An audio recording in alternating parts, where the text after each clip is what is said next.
sorry. I thought it was air freshener. My fellow millennials, do you ever feel stuck in a rut, surviving just another day, in a life very different from the one you dreamed of? Oh no, Jesus Christ. Oh God, I can't spend eternity here. Naughty pie! Naughty pie! Perhaps that day turned into 2, then a week. Maybe that week became a month. Before you know it, years of your life have passed you by, in a mere state of survival. This is the story for too many of us in our generation. We have been conditioned to stop dreaming. We are the tomorrow generation. We'll invest in you, but once we've cut the budget deficit, they said. You can have a pay rise, but once we've delivered Brexit, they said. We will build up and build more homes, but once you stay home and put your plans on hold until we tell you it is safe to go outside again, they said. We will build back better, but once we've taken your savings and raised your taxes because you stayed home, tomorrow will never come. Not if we let them.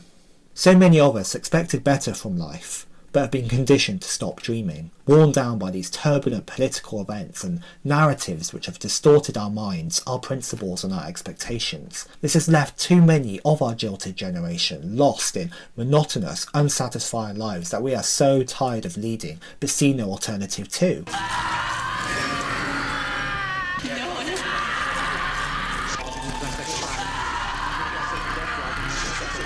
It doesn't help when these days we are rarely encouraged to see ourselves as these vessels of boundless ability and potential.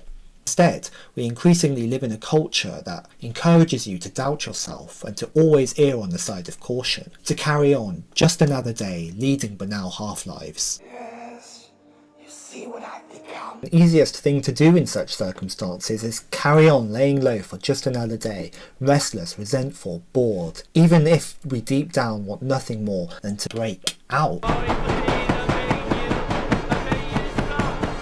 We live increasingly under a culture that drains us of our self-belief, our self-esteem and our dreams of a better tomorrow. Instead though, too many of us get caught up in doom scrolling on social media, being passive consumers of narrations of crisis after crisis, dizzy, disorienting plots that grip us and make us flip between feeling rage, fear, frustration, hate, and then again, resignation, rather than face down the real issues which are bothering you, for which you feel powerless to change. En masse, we have silent quit, we have checked out, but yet nobody noticed and nobody challenged you. Why is that? I got someone to cover for me.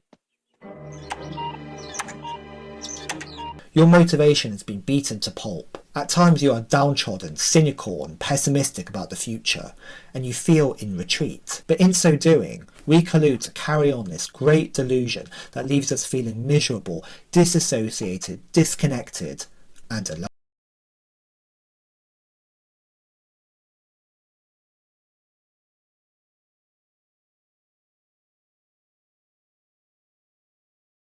We are still waiting for our tomorrow, but that better tomorrow will never come unless we do something about it today. We need to get our lives back on track. We cannot allow the talents of our generation to go to waste and be defeated by mental health challenges, skill deficits, economic stagnation, entry points onto the housing ladder being knocked down, and the misery of dangerously dull and dissatisfying jobs that are destroying our souls. There is though another way, but we need to talk differently and talk more deeply about the things that matter, rather than carry on colluding with these forces which exploit our unhappiness and serve as these endless distractions from reality. Distractions which serve to prevent real change in the form of cultural, social, political and economic reforms which will actually serve us.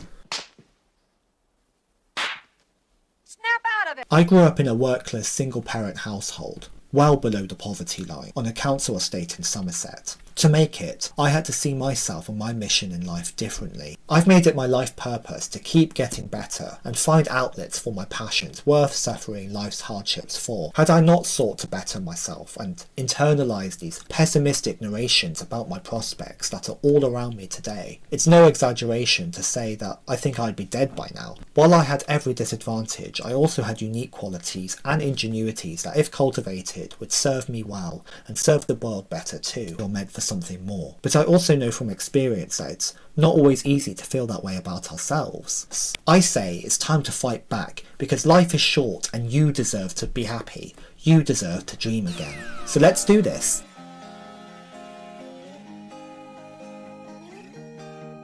My name is Issac Gideon-Young, and I am a self-help journalist and social commentator. I'm doing this because I believe you are capable of something truly special, something authentically you.